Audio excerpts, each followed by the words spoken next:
Halo, assalamualaikum warahmatullahi wabarakatuh. Salam rahayu, rahayu, rahayu.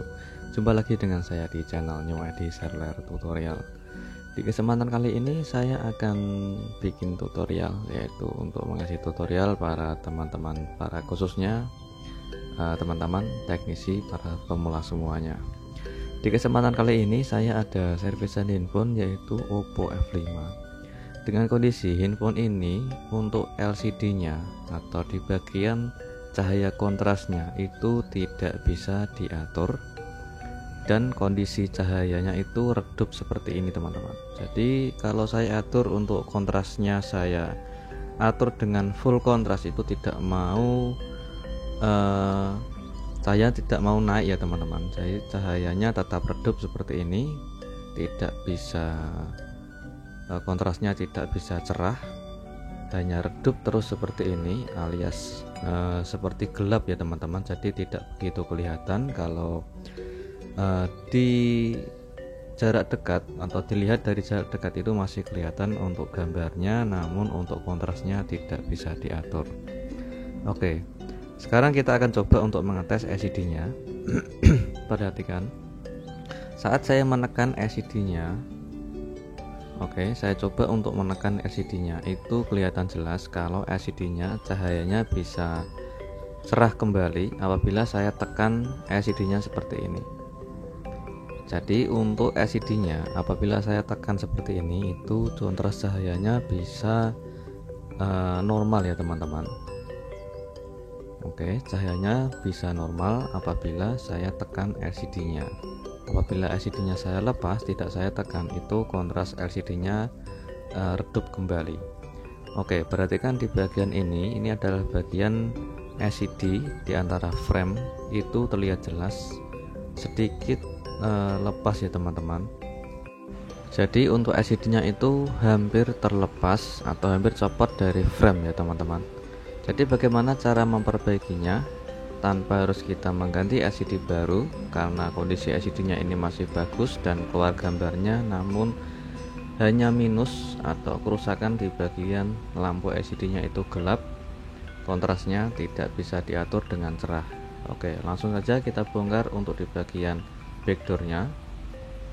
Dan harus hati-hati karena LCD-nya ini hampir terlepas dari frame. Untuk membongkar backdoornya harus ekstra hati-hati, dan juga ada kabel sidik jari atau fingerprint. Untuk membongkar backdoornya juga harus ekstra hati-hati. Kita lepas dulu untuk kaleng pelindung atau penutup di bagian soket konektor sidik jarinya. Oke, kita lepas dulu untuk di bagian segel, karena handphone ini masih segel ya teman-teman. Oke, kita lepas untuk di bagian penutup yaitu soket baterai. Kita lepas soket fleksibel baterainya dan kita angkat untuk baterainya.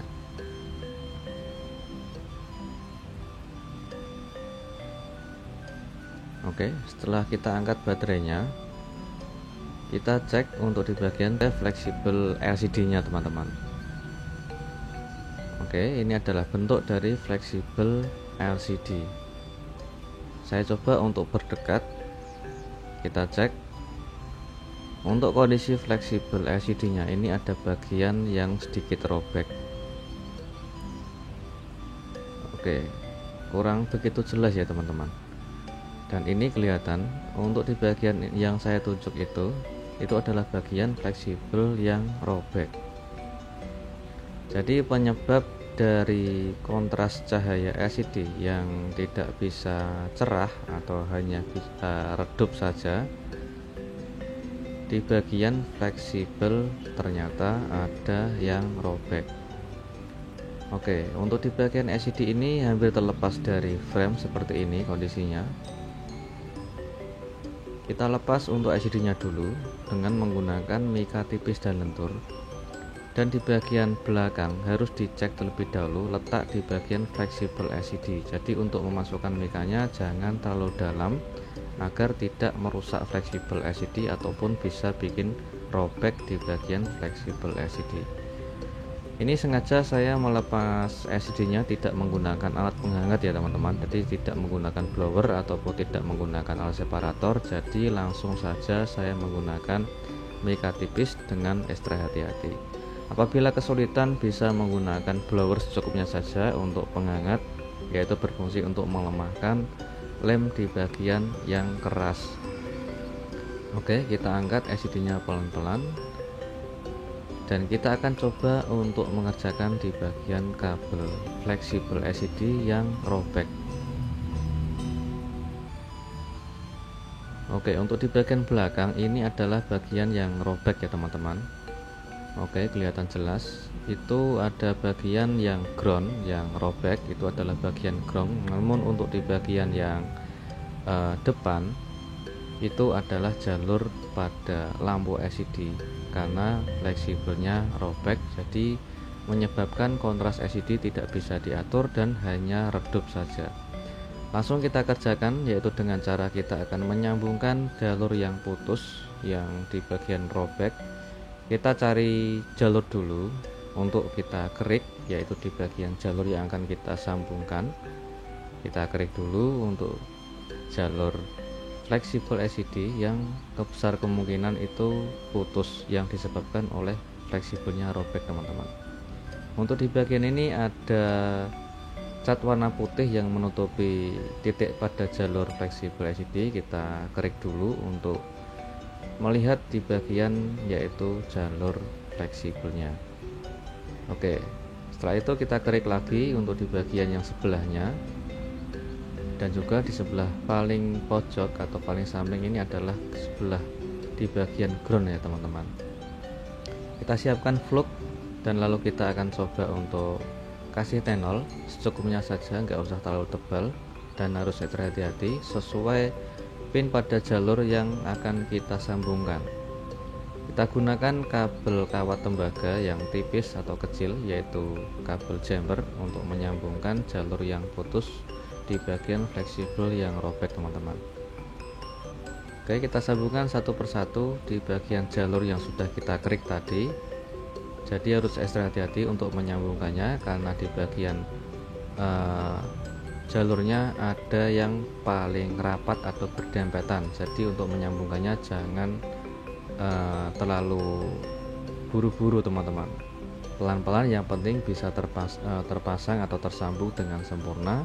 Dan selanjutnya untuk memperkuat kabel jumper atau kabel sambungan ini bisa awet dan tahan lama, tidak mudah putus, kita lindungi atau kita kasih lem warna hijau. Oke, kita tunggu hingga kering. Dan ini adalah kondisinya setelah kita sambungkan menggunakan trik jumper. Kita akan coba untuk mengetes LCD nya apakah bisa menyala atau tidak. Di bagian belakang itu adalah ground ya teman-teman, jadi tidak usah kita sambungkan. Oke, selanjutnya kita gunakan untuk solasi, yaitu untuk melindungi atau melapisi di bagian fleksibel LCD yang robek yang sudah kita sambungkan agar lebih kuat lagi dan bisa tahan lama, tidak mudah robek lagi ya teman-teman, atau tidak mudah putus.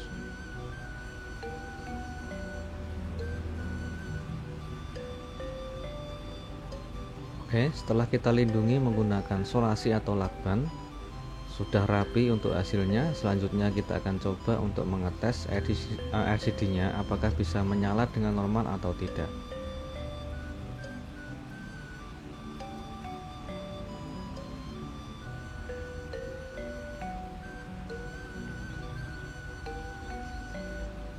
Oke, kita nyalakan infonya